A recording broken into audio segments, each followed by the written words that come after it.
Es ist einer der letzten kühlen Tage in Beirut. Die herannahende Sommerhitze wird die Stadt schon bald in ihren Griff nehmen. Am Morgen fiel noch leichter Nieselregen, doch jetzt zur Mittagszeit brennt die gleißende Sonne gnadenlos auf die Dächer und frisst den letzten Dunst, der noch zwischen den Straßen hing. Beirut wirkt ungewöhnlich still an diesem 18. April 1983. Fast zu still für eine Metropole, die in diesen Jahren immer wieder von Gewalt und Aufruhr erschüttert wird. Um 12:43 Uhr hält ein schwarzer Pickup am Rand der Küstenstraße. Der Motor läuft minutenlang im Leerlauf. Hinter dem Steuer sitzt ein Mann in schwarzer Lederjacke. Dass das Heck seines Wagens verdächtig tief hängt, interessiert niemanden. Solche Trucks sieht man hier ständig. Die Passanten werfen daher kaum mehr als einen flüchtigen Blick darauf. Niemand ahnt, dass sich unter seiner Plane eine Fracht verbirgt, deren Sprengkraft ganze Straßenzüge in Schutt und Asche legen kann. Nach einiger Zeit fährt ein grüner Mercedes vorbei und blinkt dreimal mit den Scheinwerfern. Das ist das Signal. Der Fahrer am Pickup legt den Gang ein und lenkt den schwer beladenen Wagen Richtung Stadtzentrum. Und kurz nach 13 Uhr ist die Botschaft der Vereinigten Staaten nur noch wenige Straßenzüge entfernt. An einer Kreuzung verlangsamt der Truck. Augenzeugen wollen sich später erinnern, der Mann am Steuer wartet auf eine passende Lücke im Verkehr. Dann beschleunigt er. Mühelos passiert er den libanesischen Kontrollposten vor der Botschaft. Von hier sind es nur noch 10 Meter bis zum Vorbau des mehrstöckigen Gebäudes. 10 Meter, die der Truck in nur 2 Sekunden zurücklegen wird. Um exakt 13:05 Uhr rammt der Pickup das Eingangstor. Im selben Moment detoniert seine explosive Ladung. Ein greller, orangefarbener Feuerball schießt in den Himmel. Fensterscheiben zerbersten in über 1 Kilometer Entfernung. Autos kippen wie Spielzeugmodelle um. Akten, Fotos und Visaanträge geraten in Flammen und wirbeln als glühende Papierfetzen durch die Luft. Der gesamte vordere Flügel des Botschaftsgebäudes stürzt in sich zusammen. Als der Rauch sich wenig später legt, liegen 63 Menschen tot in den Trümmern. Darunter 17 Amerikaner, Dutzende libanesische Angestellte, einige Visa-Antragsteller und vorbeilaufende Passanten. Über 100 weitere sind verletzt. Ein Anschlag, der zum grausamen Höhepunkt einer Gewaltspirale wird, die den Libanon seit Jahren prägt. Und doch sollte dieser heimtückische Angriff nicht der verheerendste bleiben.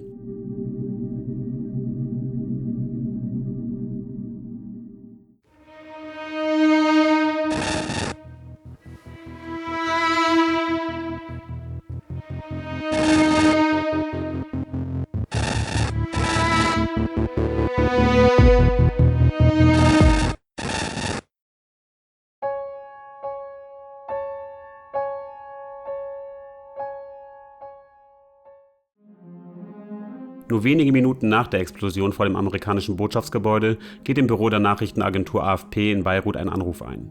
Eine anonyme, kühle Stimme erklärt, die islamische Dschihad-Organisation bekenne sich zu dem Anschlag, der Teil eines weltweiten Kampfs der iranischen Revolution gegen imperialistische Ziele sei. Kurz darauf klingelt auch das Telefon in der Redaktion der Zeitung Al-Liwa. Dieselbe Botschaft. Die Behörden sind überzeugt. Hinter dieser Gruppe steht eine pro-iranische, schiitische Organisation. Schon zuvor hatte sie Angriffe auf amerikanische Soldaten für sich reklamiert. Doch der Anschlag auf die Botschaft kam nicht aus dem Nichts. Er war Teil einer langen Geschichte der Gewalt, die Jahre zuvor begann. 1943 erlangt der Libanon seine Unabhängigkeit von Frankreich. Eine ungeschriebene Vereinbarung, der sogenannte Nationale Pakt, verteilt die Macht im Staate zwischen den 3 dominierenden Glaubensgemeinschaften: maronitische Christen, Sunniten und Schiiten. Zunächst hält dieses fragile Gleichgewicht. Doch mit den Jahren verschieben sich die demografischen Mehrheiten. Alte Feindschaften brechen auf. Milizen entstehen, die um die Macht im Land kämpfen. 1970 zieht die palästinensische Befreiungsorganisation, die PLO, nach ihrer Vertreibung aus Jordanien nach Beirut. Vorsitzender Yasser Arafat baut hier eine Art Staat im Staate auf. Viele Muslime sehen in ihm einen Verbündeten, viele Christen nur einen Störenfried. Seine Angriffe auf Israel, die immer wieder Vergeltungsschläge in Beirut auslösen, lassen den Ruf unter christlichen Libanesen laut werden, die PLO müsse das Land verlassen, so wie zuvor schon in Jordanien. Am 13. April 1975 eskaliert die Lage. Am Morgen töten Unbekannte beim Vorbeifahren 4 Menschen vor einer Kirche. Wenige Stunden später erschießen christliche Milizionäre 27 Palästinenser in einem Bus. Der Bürgerkrieg beginnt. Ein Konflikt, der das Land fast 2 Jahrzehnte lang zerreißen sollte. Allein in den ersten 19 Monaten sterben 60.000 Menschen. Die libanesische Armee zerfällt entlang religiöser Linien. Milizen kontrollieren ganze Stadtviertel. Syrien, Israel, die PLO, jeder mischt im Libanon mit. Jeder verfolgt seine eigenen Interessen. Beirut, einst das Paris des Nahen Ostens, wird zum Schlachtfeld. Im Sommer 1982 erreicht die Gewalt einen neuen Höhepunkt. Israels Verteidigungsminister Ariel Sharon befiehlt die Invasion des Libanon. Offiziell, um 40 Kilometer im Süden zu besetzen und Raketenangriffe der PLO auf israelische Siedlungen zu verhindern. In Wahrheit aber marschieren die israelischen Truppen bis nach Beirut, belagern die Stadt, kappen Strom und Wasser. Ziel, die PLO zu vertreiben. Dazu bombardieren sie die Stadt. Die Empörung ist riesig. In der arabischen Welt macht man auch die USA verantwortlich, wegen ihrer Waffenlieferung an Israel. Unter diesem Druck beschließt Arafat schließlich, den Libanon zu verlassen. Aber nicht unter israelischem Beschuss. Er fordert eine internationale Schutztruppe. Tatsächlich wird sie entsandt.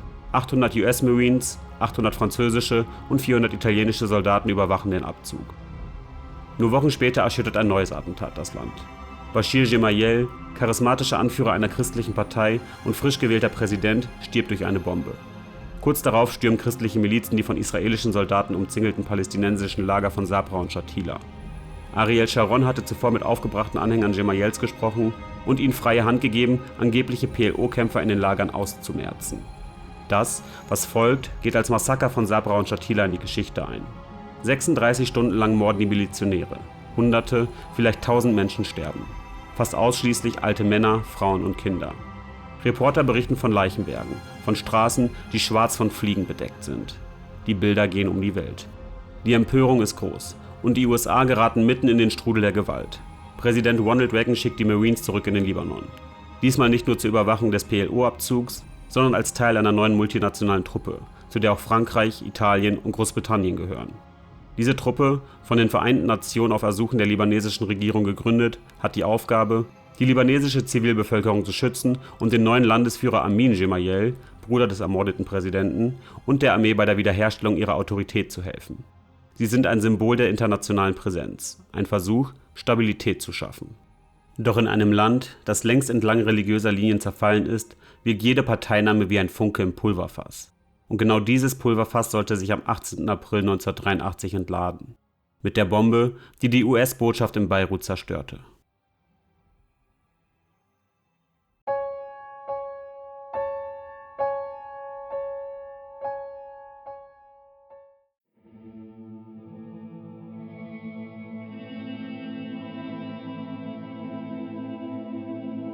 In den Tagen nach der Explosion melden sich gleich 3 Gruppen, die den Anschlag für sich reklamieren. Die Islamische Dschihad-Organisation, die Arabisch-Sozialistische Union und eine sogenannte Racheorganisation der Märtyrer von Sabra und Shatila. 3 Namen, eine Tat. Und keine Spur, die sich wirklich verfolgen lässt. Selbst US-Außenminister George Shultz muss einräumen, eine klare Täterschaft, nicht feststellbar. Während Washington im Dunkeln tappt, entzündet der neue Präsident Amin Gemayel neue Spannungen im Libanon. Schiiten werden unter seiner Herrschaft wie Menschen zweiter Klasse behandelt, ihre Hütten von der Armee abgerissen. Einflussreiche Oppositionelle wenden sich von der Regierung ab. Aus anfänglicher Dialogbereitschaft wird Distanz, aus Distanz offene Feindschaft. Im Schatten dieser Brüche beginnt auch Teheran, Figuren auf das geopolitische Schachbrett zu setzen. Ayatollah Khomeini entsendet Revolutionswächter in die libanesische Bekaa-Ebene. Sie werben Verbündete und bauen Netzwerke. In dieser Atmosphäre gründet Hussein al-Musawi die militante islamische Amal. Gleichzeitig führt Imad Mughniyeh die Islamische Dschihad-Organisation, die sich zu dem Anschlag auf die Botschaft bekannte. 2 Gruppen, die als enge, wenn auch inoffizielle Verbündete des Iran gelten. Später wird die Welt sie unter einem Namen kennen: Hisbollah, die Partei Gottes. Am 24. April 1983 macht sich US-Außenminister George Shultz auf den Weg in den Nahen Osten. Sein Ziel: den Abzug der amerikanischen Truppen aus dem Libanon zu verhandeln und gleichzeitig einen neuen Friedensplan für Israel anzustoßen. Die größten Hindernisse liegen dabei auf der Hand: Syrien und Israel. Aus syrischer Sicht ist der Libanon kein eigenständiger Staat, sondern Teil eines Großsyrien. Präsident Hafiz al-Assad misstraut besonders den christlichen Milizen im Land, die er für zu Israel freundlich hält. Rund 40.000 syrische Soldaten stehen damals im Libanon, als Gegengewicht zur Macht Israels. Gestützt wird Assad von der Sowjetunion, die ihn mit Milliardenhilfen, modernem Kriegsgerät und tausenden Militärberatern versorgt. Israel wiederum hat sich mit der brutalen Invasion des Libanon international schwer beschädigt. Doch nun will man aus dem Blutvergießen politischen Nutzen ziehen. Am liebsten durch einen Friedensvertrag mit dem Libanon und diplomatische Beziehungen. Doch genau das wäre für Beirut hochriskant, denn ein solcher Schritt würde in der arabischen Welt auf massiven Widerstand stoßen. Angesichts von Assads Härte beschließt die US-Regierung, sich zunächst auf Israel zu konzentrieren. Es knirscht in den Verhandlungen zwischen dem Libanon und Israel. Doch am 17. Mai 1983 steht ein Papier. Ende des Kriegszustands zwischen den 2 Ländern und ein Abzug des israelischen Militärs. Aber nur, wenn auch Syrien geht, wie es in einem geheimen Nebendeal zwischen den USA und Israel heißt. In Jerusalem stimmt das Kabinett dem Deal zu. In Damaskus wiegt Assad gegenüber Schulz den Kopf. Kein Ja, kein Nein. Er lädt Schulz lediglich ein andermal wiederzukommen, um die Gespräche fortzusetzen. Durch den geheimen Nebendeal bedeutet das faktisch, dass auch Israel seine Truppen nicht abziehen wird. Am 30. Mai 1983 übernimmt Colonel Timothy Jaredy das Kommando über die amerikanischen Marines in Beirut. Rund 1800 Soldaten stehen unter seiner Führung. Das Hauptquartier der Marines liegt auf dem Gelände des internationalen Flughafens von Beirut. Der neue Kommandant zieht in ein altes Schulhaus der Flughafenfeuerwehr, die Marinesoldaten in ein vierstöckiges Verwaltungsgebäude. Die Aufgaben der Marines in Beirut sind vielseitig. Sie patrouillieren, sichern das Flughafengelände und die britische Botschaft und sie geben technische Schulungen. Etwa für libanesische Mechaniker, die sie in die Grundlagen von Dieselmotoren einweisen. Doch der Alltag in Beirut bleibt von Gewalt überschattet. Die Stadt ist ein Pulverfass. Und nicht alle Einwohner heißen die amerikanischen Truppen als Friedenstruppen willkommen. Am Morgen des 22. Juli 1983 schlagen erstmals Raketen im Quartier der US Marines in Beirut ein. Ob gezielte Angriffe oder verirrte Geschosse aus den Kämpfen der Milizen rund um die Stadt, das bleibt unklar. Ein libanesischer Zivilist stirbt. Mehrere Menschen werden verletzt. Währenddessen bricht das Land weiter entlang religiöser Linien auf. Eine neue, von Syrien unterstützte nationale Heilsfront vereint Drusen, Schiiten, Sunniten und andere Gegner von Präsident Gemayel. Ihr Ziel, den Friedensvertrag mit Israel zu torpedieren. Präsident Reagan schickt seinen Sondergesandten Robert McFarlane, um Gemayel zu mehr Kompromissbereitschaft zu bewegen. Doch Gemayel blockt ab und auch McFarlanes Treffen mit Assad bleibt ohne Ergebnis. Die Marines selbst geraten zunehmend unter Druck. Am 31. Juli schießen Unbekannte auf joggende Soldaten. Am 10. August folgt der nächste schwere Angriff. Zwischen 5:23 Uhr und 7:35 Uhr am Morgen schlagen 27 Raketen im Lager der US Marines ein. Dann eskaliert die Lage. Am 28. August kommt es zu Gefechten rund um Beirut, die sich bis zum Flughafen ausweiten. Am Morgen des 29. August schlägt eine Mörsergranate in das Zelt des US-Kommandopostens ein. Staatsfeldwebel Alexander Ortega stirbt sofort, Leutnant Donald Lucy wenige Minuten später. Es sind die ersten Gefallenen der USA in Beirut. 14 weitere Marines werden verletzt. Für Washington ist klar, dieser Angriff richtete sich gezielt gegen amerikanische Truppen. Die Nachricht von den Toten löst in den USA Proteste aus. Immer lauter wird der Ruf nach einem Rückzug. Denn bis heute fehlt ein klarer Plan für die Mission der Marines. Andere Stimmen, wie die vom Sondergesandten McFarlane, fordern hingegen das Gegenteil. Mehr Härte, mehr Einsatz, mehr Druck auf Syrien. In seinen Augen versteht Assad nur die Sprache der militärischen Macht. Doch in Washington stößt McFarlane auf Widerstand. Vor allem bei Verteidigungsminister Caspar Weinberger und den Generalstäben, die jede tiefergehende Verstrickung der USA in diesen Krieg ablehnen. Die Lage vor Ort spitzt sich weiter zu. Auf Druck des Pentagon versorgt Colonel Jaredy das libanesische Militär mit Munition. Gegen seine eigene Überzeugung. Er glaubt damit, die Neutralität der USA aufs Spiel zu setzen. Kurz darauf zieht Israel überraschend aus Teilen des Libanon ab. Sofort brechen Kämpfe zwischen christlichen und drusischen Milizen aus, die sich bis an den Flughafen ausweiten. Am 6. September stirbt dabei der Unteroffizier Pedro Valle durch eine Rakete. Ein weiteres Opfer auf amerikanischer Seite. McFarlane drängt Reagan, den strategisch wichtigen Ort Souq al-Rab notfalls mit US-Militär zu verteidigen. Reagan stimmt zu und schon wenige Tage später erhält Jaredy den Befehl, die libanesischen Truppen dort mit massiver Feuerkraft zu unterstützen. Jaredy sieht darin das Ende der amerikanischen Neutralität und fürchtet, seine Männer würden nun selbst zur Zielscheibe. Dennoch ordnet er am 19. September die Unterstützung an. Souq al-Rab bleibt in libanesischer Hand. Doch der Preis ist hoch. Die als Friedenstruppe entsandten Marines sind endgültig zur Kriegspartei geworden. Unterdessen fliegt McFarlane nach Damaskus, um mit Assad zu verhandeln. Er kehrt ohne Ergebnis zurück, droht bei der Verabschiedung von Assad jedoch damit, dass das Schlachtschiff New Jersey auf dem Weg ins Mittelmeer sei. Die Botschaft scheint anzukommen und nur wenige Tage später verkünden Assad und Gemayel eine Waffenruhe. Doch in Beirut hält der Frieden nicht lange. Schon im Oktober häufen sich wieder Schießereien, Entführungen und Bombenanschläge. Am 14. Oktober trifft ein Scharfschütze den US-Soldaten Alan Seufert tödlich. 2 Tage später stirbt Captain Michael Oler durch einen Kopfschuss. Am 19. Oktober explodiert eine Autobombe neben einem amerikanischen Nachschubkonvoi und verletzt 5 Soldaten. Zur selben Zeit, als die Lage im Libanon immer weiter eskaliert, soll sich nach späteren amerikanischen Geheimdienstinformationen Hussein al-Musawi, Anführer der schiitischen islamischen Amal, mit einem iranischen Revolutionswächter getroffen haben. Es habe um eine neue Mission gehen sollen. 3 Wochen später, nur wenige Tage nach der amerikanischen Intervention in Souq al-Rab, habe Musawi einen Vertrauten in die iranische Botschaft nach Damaskus geschickt. Dort habe der iranische Botschafter Ali Akbar Mohtashemi bestätigt, die Miliz solle ihre Operation auf US-Streitkräfte, die christliche Regierung oder die libanesische Armee konzentrieren. Und er habe noch etwas hinzugefügt: den Vorschlag für eine außergewöhnliche Operation gegen die US-Marines.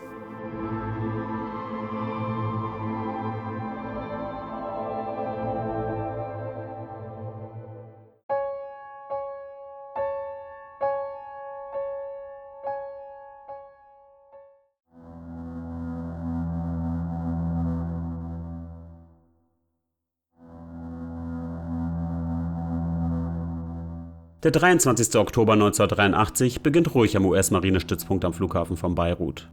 Gegen 5 Uhr beobachten die abgestellten Wachen einen alten Pritschenwagen auf dem angrenzenden Parkplatz. Sein Licht ist ausgeschaltet. Er dreht eine Runde und verschwindet wieder. Mehr als eine Stunde später, kurz nach 6, taucht ein zweiter Wagen auf. Ein gelber Mercedes. Er fährt denselben Kurs, biegt dann jedoch ab. Plötzlich heult der Motor auf, der Lastwagen beschleunigt. Er bricht durch den Stacheldraht, ignoriert die Straßensperren und rast direkt auf das Gebäude zu.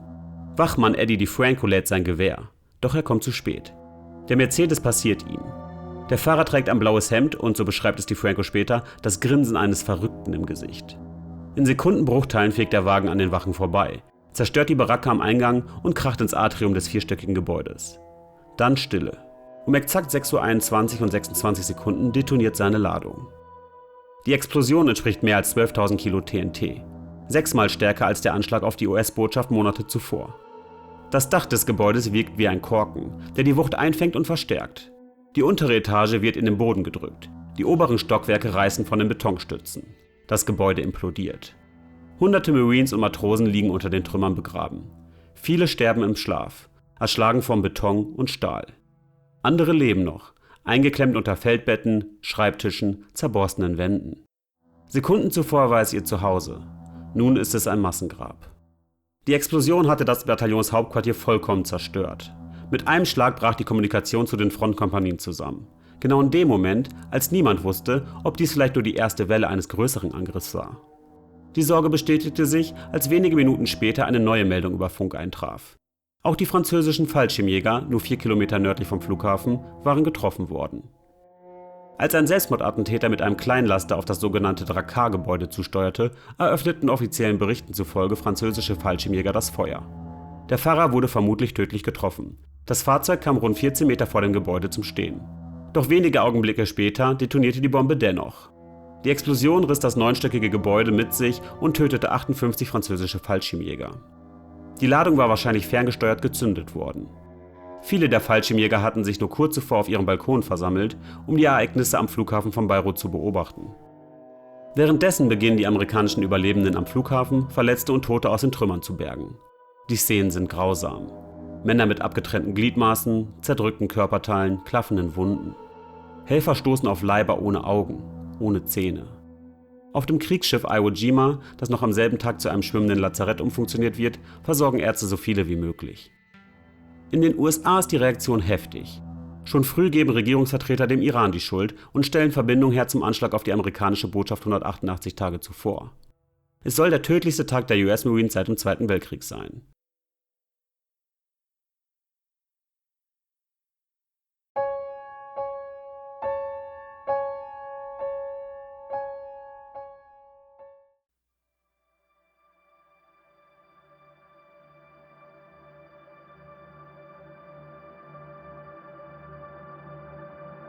Am frühen Morgen des 23. Oktober, nur wenige Stunden nach dem Anschlag, versammeln sich hochrangige Regierungsmitglieder im Lagezentrum des Weißen Hauses.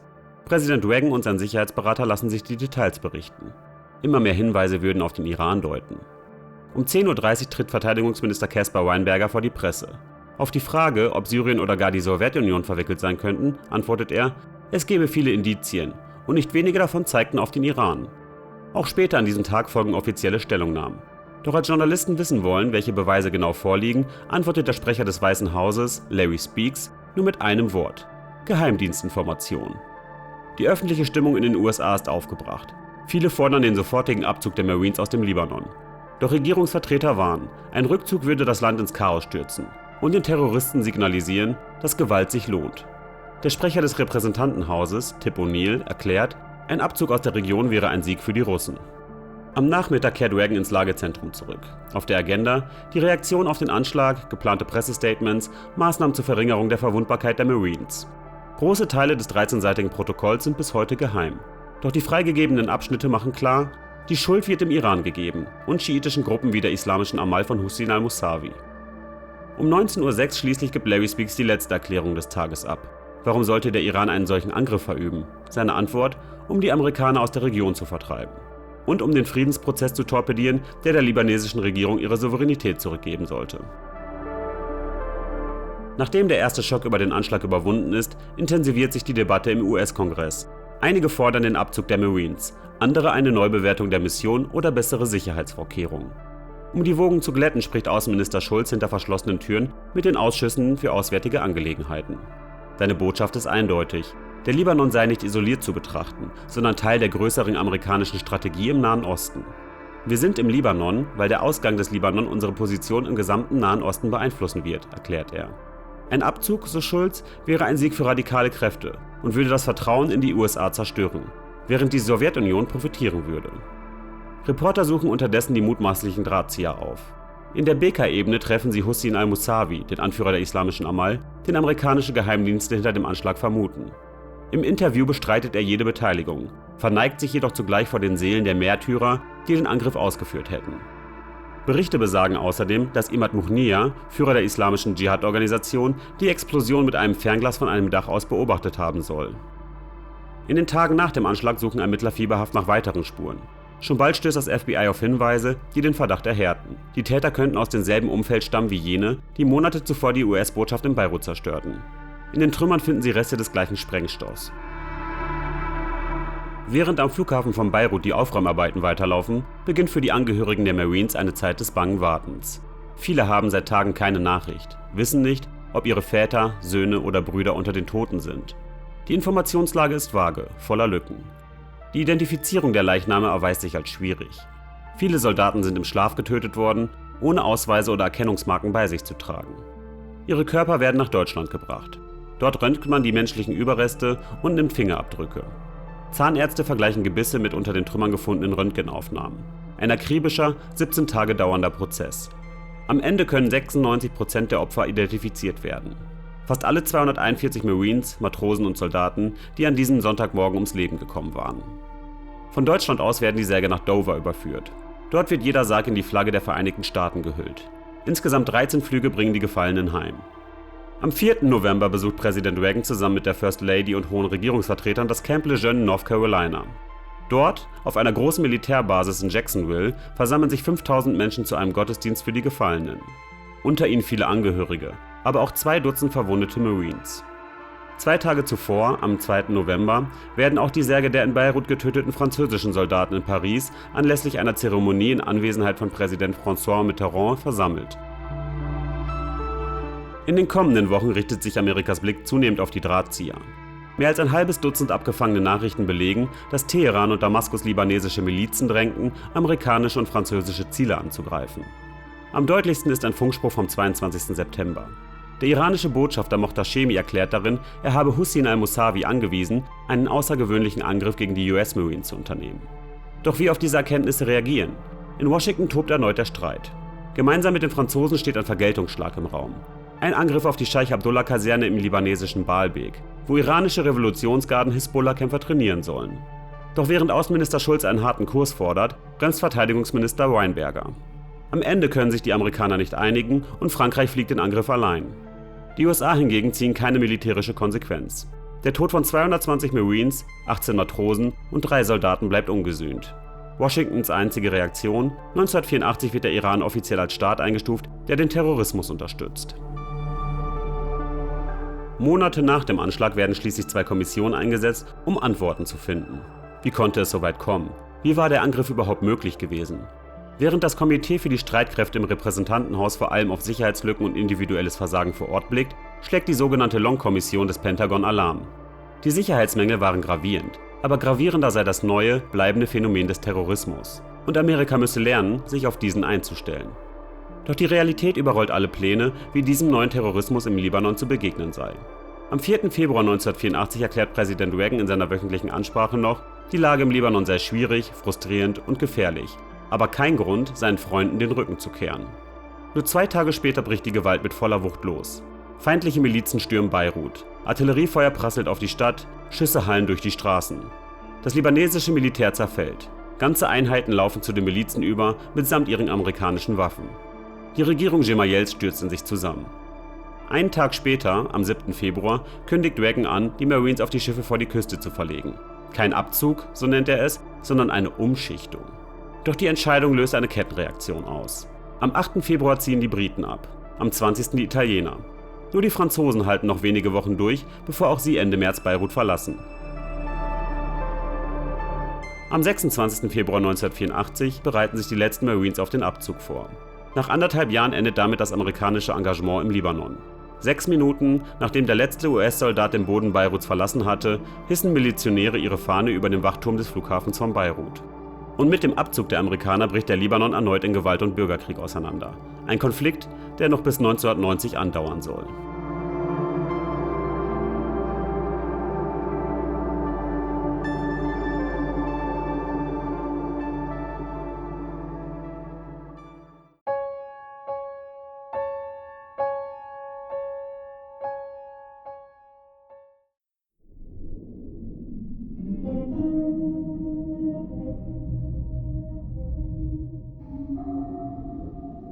Bis heute ist nicht zweifelsfrei geklärt, wer den Lastwagen steuerte, der den Stützpunkt der US Marines zerstörte. Noch am Tag des Anschlags bekannte sich eine bis dahin unbekannte Gruppe namens Freie Islamische Revolutionsbewegung und nannte die Namen der Attentäter. Kurz darauf ging beim AFP-Büro in Beirut ein Bekennerschreiben der islamischen Dschihad-Organisation ein. Später tauchte sogar eine aufgezeichnete Aussage eines anonymen Informanten auf, der in einem Zivilprozess gegen den Iran vorgespielt wurde. Er gab an, selbst Mitglied der Hisbollah und an den Vorbereitungen beteiligt gewesen zu sein. Nach seiner Darstellung trafen sich damals mehrere einflussreiche Männer, darunter der Kommandeur der iranischen Revolutionsgarde im Libanon und ein junger Geistlicher namens Hassan Nasrallah, der als späterer Anführer der Hisbollah bekannt werden sollte. Als mögliche Fahrer des Lastwagens werden bis heute der libanesische Schiit Aziz Zinedine und der Iraner Ismail Askari genannt. Letzterer gilt jedoch als unwahrscheinlich, zu groß war Teherans Interesse, keine direkten Spuren zu hinterlassen. Auf Grundlage dieser Hinweise verurteilte ein US-Gericht den Iran später in einem Zivilprozess zu Schadensersatz in Milliardenhöhe. Offiziell, weil er hinter dem Anschlag auf die amerikanischen Soldaten gestanden haben soll. Währenddessen wurden in Frankreich Zweifel an der offiziellen Darstellung laut. Überlebende berichteten, dass sie unmittelbar vor der Explosion im Drakkar-Gebäude weder ein heranrasendes Fahrzeug noch Schüsse gehört hätten. Und dass es nahezu unmöglich gewesen wäre, die schweren Sicherheitsbarrikaden zu durchbrechen. Manche mutmaßten daher, das Haus sei von innen vermint worden, vielleicht vom syrischen Geheimdienst. Frankreichs Verteidigungsministerium wies diese These zurück. Gebäude und Kanalisation seien vorab überprüft worden. Eine solche Menge Sprengstoff hätte man nicht unbemerkt platzieren können. Verteidigungsminister Erneux protestierte ein Jahr nach dem Anschlag öffentlich. Wer könnte glauben, dass Minister, Generalstab und Regierung die Franzosen 12 Monate lang über eine so ernste Wahrheit belogen haben? Auch eine spätere Untersuchungskommission kam zum Schluss, es war ein Lastwagen. Doch Zweifel blieben und bleiben bis heute. Angehörige und Überlebende fordern immer noch, dass geheime Akten offengelegt werden, die noch immer unter Verschluss gehalten werden. 1990 schließlich erhob der frühere Mossad-Agent Viktor Ostrowski schwere Vorwürfe. Der israelische Geheimdienst habe den Zeitpunkt und Ort des Anschlags gekannt, den Amerikanern aber nur vage Hinweise gegeben, aus Eigeninteresse. Der damalige Mossad-Chef Nahum Admoni wies diese Anschuldigung zurück. Historiker wie Benny Morris bezeichneten Ostrowskis Geschichte zudem als hanebüchen und größtenteils erfunden. Ungeklärt bleibt bis heute auch die Täterschaft für den Anschlag auf die US-Botschaft wenige Monate zuvor. Am 30. Mai 2003 erklärte Richter Royce Lamberth vom US-Bezirksgericht in Washington, die Attacke sei von der Hisbollah verübt worden. Mit Billigung und Finanzierung hochrangiger iranischer Beamter. Damit erhielten die amerikanischen Opfer erstmals die Möglichkeit, Schadensersatz einzuklagen. Doch der Iran selbst war nicht anwesend, stellte keine eigenen Beweise vor und befragte keine Zeugen. Ein Urteil ohne die Chance auf Gegendarstellung. Und so stehen neben der menschlichen Tragödie viele offene Fragen. Wer war tatsächlich verantwortlich für den Anschlag auf die US-Botschaft im April 1983? Wer steuerte den Lastwagen in das Hauptquartier der Marines und im Auftrag welcher Organisation? Gab es im französischen Quartier wirklich einen Selbstmord-LKW oder doch eine Sprengladung im Inneren? Welche Informationen hatten die Geheimdienste? Gab es verschwiegenes Vorwissen? Sicher scheint nur eines. Der 23. Oktober war bewusst gewählt. Ein Sonntag. Jener Tag, an dem die Truppen am sorglosesten und am verwundbarsten waren.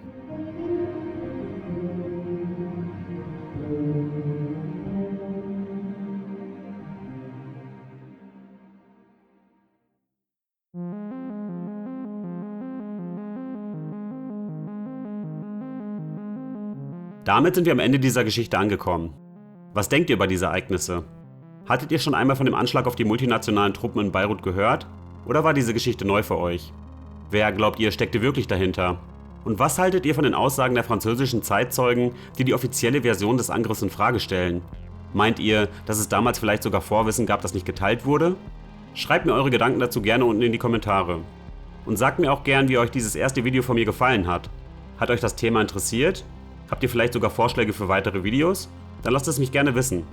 Wenn euch dieser Content generell gefällt und ihr mehr politischen True Crime aus der Zeitgeschichte hören möchtet, dann freue ich mich natürlich, wenn ihr dem Video ein Like gebt und den Kanal abonniert. So verpasst ihr auch die nächsten Folgen nicht. Danke, dass ihr bis zum Schluss dabei geblieben seid und bis zum nächsten Mal.